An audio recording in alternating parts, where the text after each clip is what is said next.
They had needed for this inmate to be alive one more day so they could use their body to terrorizing people. Even that, the last chance for these humans to express what they want, they deny that by breaking their teeth and putting a huge rock in their mouth.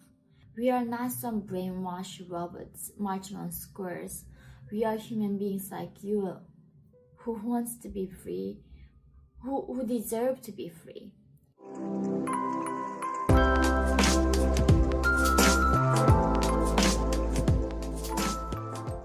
Hi guys, welcome to my channel. My name is Yeonmi. I am a North Korean defector, human rights activist. So today in this video, for the first time, I am going to reveal what the North Korean regime feeds their inmates right before execution. Right, every country has that kind of grace period when they before kill a person. And I specifically got interested in this topic today is because North Korea's public execution rate went gone up in the roof after Kim Jong Un into power. Of course, killing people in public was a main method for the regime to use, control people's minds, really show them the terror, traumatize the entire population, make them be fearful, and teaching them lesson. This is what happens if you don't listen to us. To the regime, we are gonna kill you like this.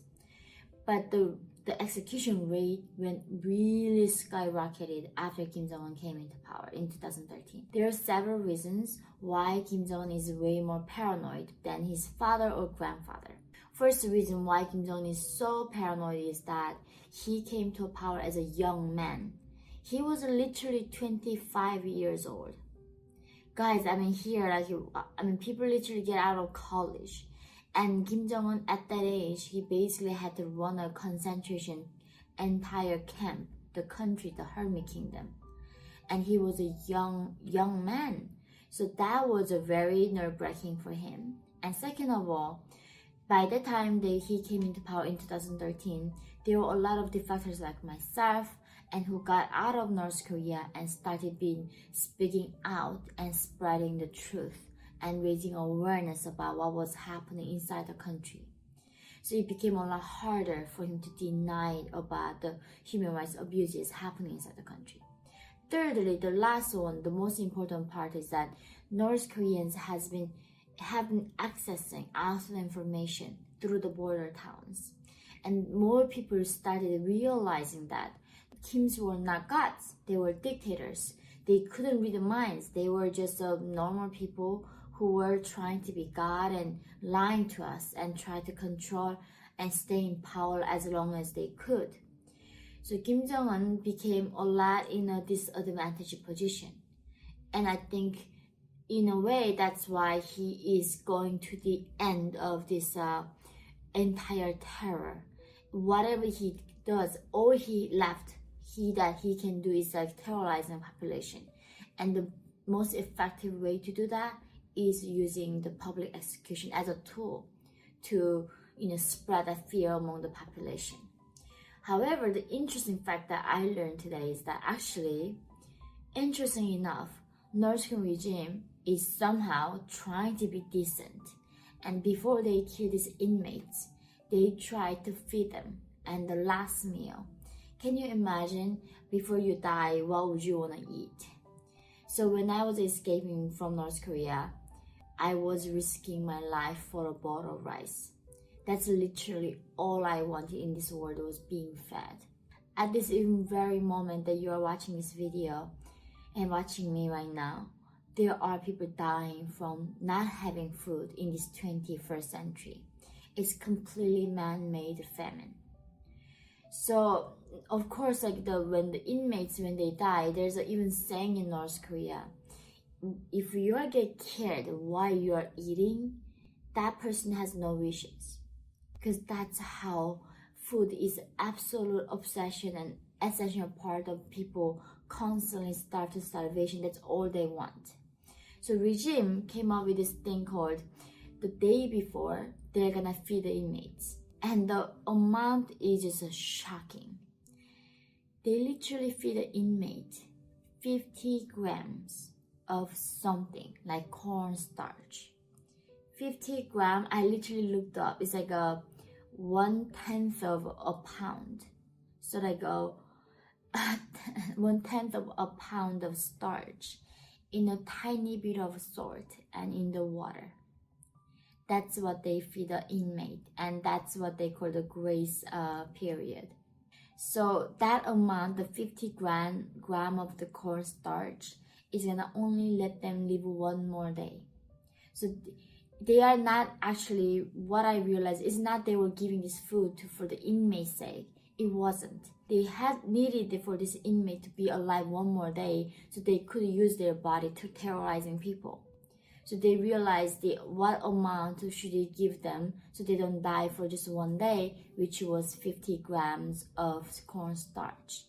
So when the inmates in that concentration camp, when they get fed, that's when they realize, oh, I'm gonna get killed tomorrow.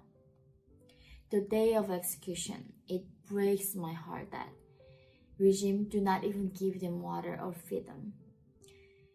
The reason is because after they shoot them, a lot of times their brain, like their head explodes, their organs explodes, and they don't want the human feces to be exploded with them. So the cleaners their job is easier for them.